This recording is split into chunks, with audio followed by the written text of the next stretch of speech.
Hare Krishna, dear all devotees. Today we will discuss Bhagavad Gita as it is most important chapter 2. Summarize of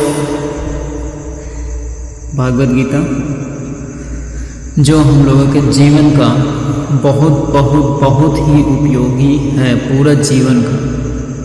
इसमें अपने आत्म साक्षात्कार के बारे में, मतलब आत्मा के बारे में ज्ञान बताता है, खुद को आत्म साक्षात्कार कर सकते हैं।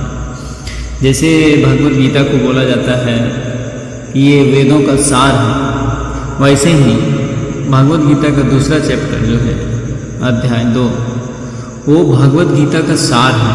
यहाँ गीता लिखा है ना, जैसे देखिए लिखा है गीता की विषय वस्तु संक्षेप में सार, तो वही है गीता की सार।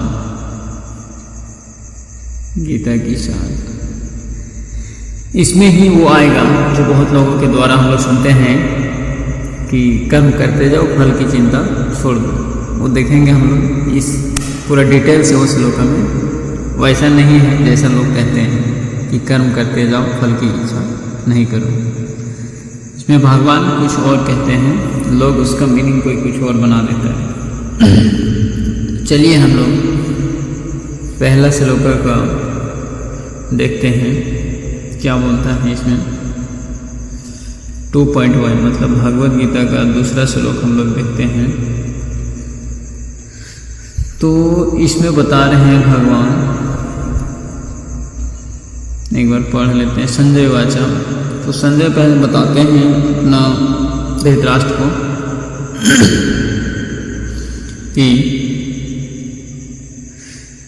संजय वाचा, संजय कहते हैं, मतलब संजय वाचा तम तथा कृप्याविष्टम अश्रुपूर्णकुलेशनम विषिदंतम इदं वाक्यम वाच मधुसूदना।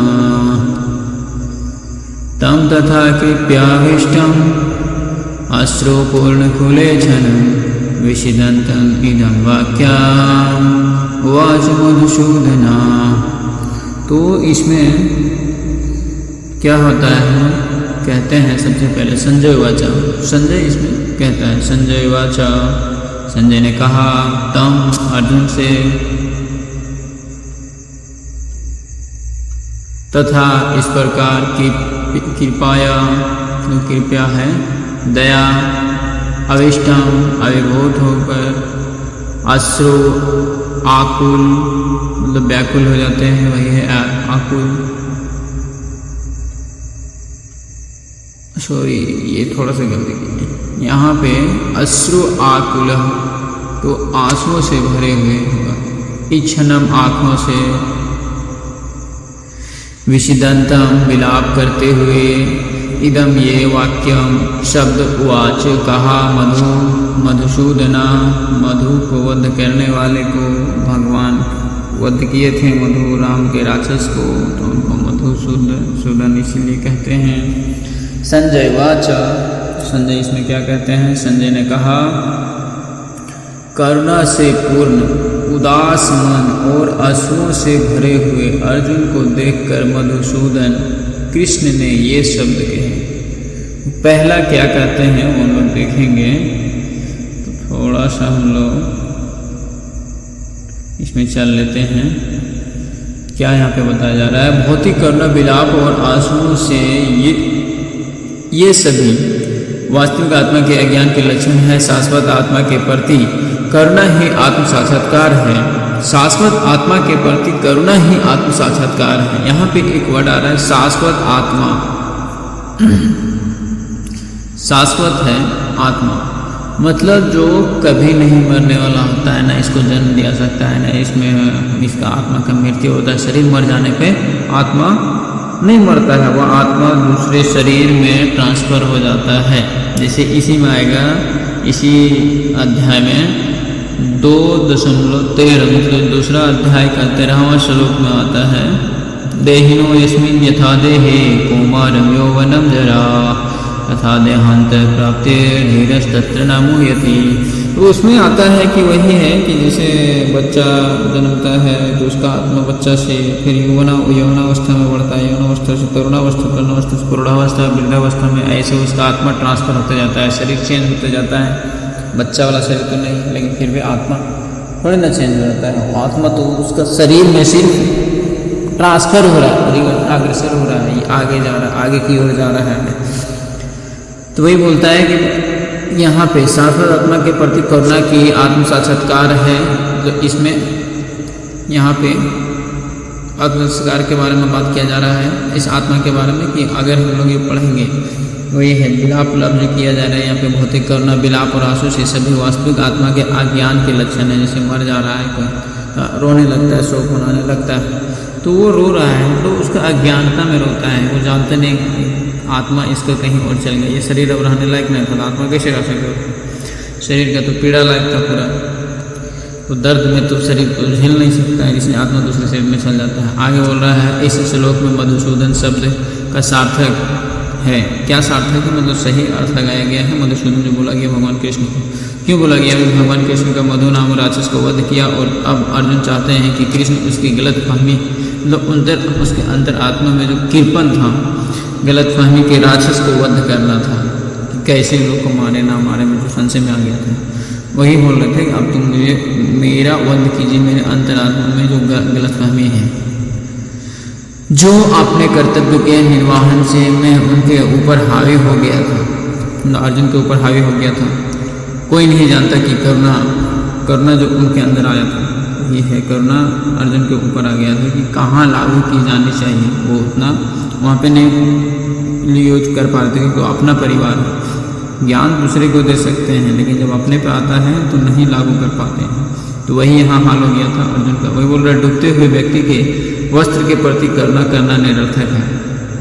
यहाँ पे तात्पर्य में बता रहे हैं शिला प्रभुपाद कि डूबते हुए व्यक्ति को, यहाँ देखिए डूबते हुए व्यक्ति को डूब रहा है पानी में, उसका वस्त्र के लिए, जैसे मान के चलिए वो आदमी डूब रहा है पानी में और उसका कपड़ा भी डूब रहा है, वो नहीं मेरा कपड़ा बचा नहीं, चक्कर में सोचेगा नहीं कपड़ा बचाए, खुद तो पहले अपने शरीर को तो बचाए तब ना बचेगा।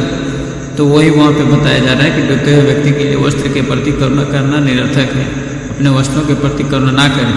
अरे वस्त्र डूब जाएगा तो चल जाएगा, बह जाएगा तो क्या होगा, खुद तो बचेंगे। वही बताया जा रहा है अज्ञान के सागर में गिरे हुए व्यक्ति को केवल उसके बाह्य वस्त्र, तो शरीर जो है वही बोल रहा है बाह्य वस्त्र, स्थूल भौतिक शरीर को बचा लेने से नहीं बचा जा सकता है। जैसे कपड़ा को बचा लेने से वो आदमी थोड़े ना बच जाएगा, अपने आप को नहीं बचा सकता है।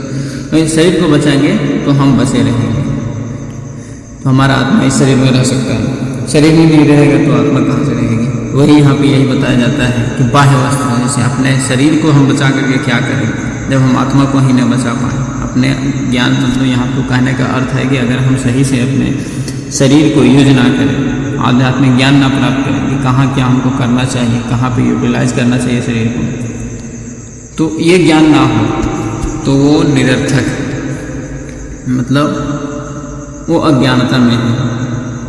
जो यह नहीं जानता, बोल भी रहे आगे, जो यह नहीं जानता और बाह्य वस्त्र के लिए विलाप करता है उसे शूद्र कहा जाता है।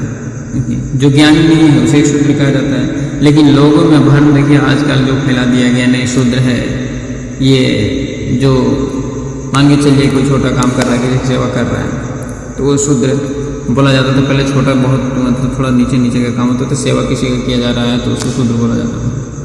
नहीं, यहाँ पे क्या बोले इसलिए प्रभु कि जो बाह्य वस्त्र के लिए विलाप करता है, ये सिद्धांत नहीं है, इसका अज्ञानता है, वो शुद्ध है। इसलिए शास्त्रों के ज्ञान लीजिए, खुद को भक्त बनाइए, तभी तो होगा। आप शूद्र नहीं कहलाइएगा, नहीं तो फिर आप बोलेंगे नहीं हम सिंह है, टाइटल सिंह हाँ है, राजपूत है, ब्राह्मण है, ये क्या है? अरे खाली नाम का इस टाइटल रह गया, फिर अंदर ज्ञान ही नहीं तो कैसे रह गया? इसलिए आज का ब्राह्मण कोई ब्राह्मण नहीं रह गया है। जो शास्त्र ज्ञान विद्वत है, वेदों को पढ़ता है, भगवद गीता को पढ़ता है, रामायण को पढ़ता है, वो एक्चुअली में मतलब वही शुद्धता में ब्राह्मण है। अनावश्यक रूप से विलाप करता है, लेकिन हाँ ये भी नहीं होना चाहिए कि मांस मछली खाए वो ब्राह्मण हो सकता है, ऐसा नहीं। ब्राह्मण नहीं हो, नाम का सिर्फ है। अर्जुन एक क्षत्रिय था और उससे इस आचरण की अपेक्षा नहीं की गई थी। तथापि क्यों नहीं किया है? क्योंकि क्षत्रिय का धर्म होता है लड़ना, अपनी को अपना हक जो होता है उसको हम न मारेंगे। मेरे जैसे मेरे कोई राज्य में आ जाए, कोई झगड़ा करे, हम राजा हैं, मेरे राज्य को वह हड़प रहा है, धीरे धीरे अपनी सीमा को बढ़ाते जा रहा है और हड़पते जा रहा है, तो मेरा कर्तव्य है उससे युद्ध करें और अपनी सीमा की रक्षा करें, अपने राज्य की सीमा। वही यहाँ पे बोल रहे हैं।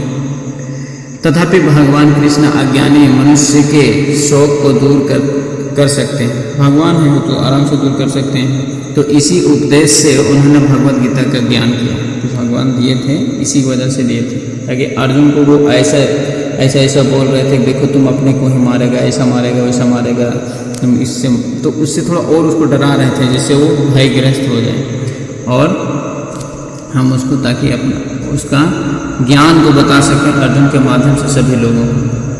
यह अध्याय हमें भौतिक शरीर और आत्मा के विश्लेषणात्मक अध्ययन द्वारा आत्मसाक्षात्कार का निर्देश देता है। तो बोले थे बहुत इंपॉर्टेंट है यह अध्याय, एकदम तात्पर्य, एकदम हर और श्लोक का तात्पर्य है, एकदम इम्पोर्टेंट ही इम्पोर्टेंट है। आगे बोल रहा है जैसा कि क्या बोलते हैं, जैसा कि परम अधिकारी भगवान श्री कृष्ण ने समझाया है, यह बोध तभी संभव है जब व्यक्ति फल के प्रति आसक्ति के बिना काम करता है। नहीं बोला था, कर्म किए जाओ फल की इच्छा मत करो, तो मतलब उसमें लिप्त नहीं हो जाना है।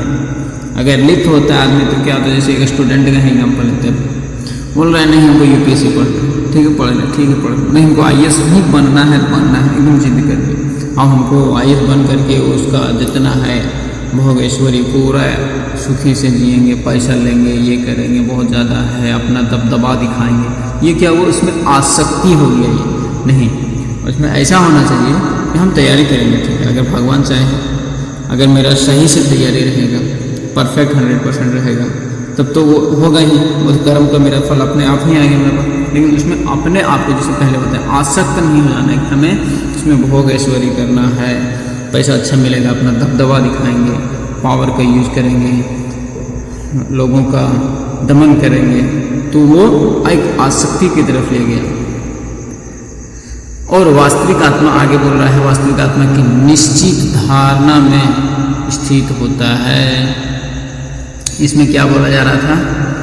संजय बता रहे थे कि आगे कृष्ण ये सब बोले थे, जैसे वो उदास हो गया था, करुणा से व्याप्त हो गया था, जैसे उसका मन अर्जुन का, तो भगवान आगे बोले थे, तो आगे कहते हैं, कृष्ण कहते हैं, क्या कहते हैं, तो हम लोग उसको कल देखेंगे। ठीक है, हरे कृष्णा।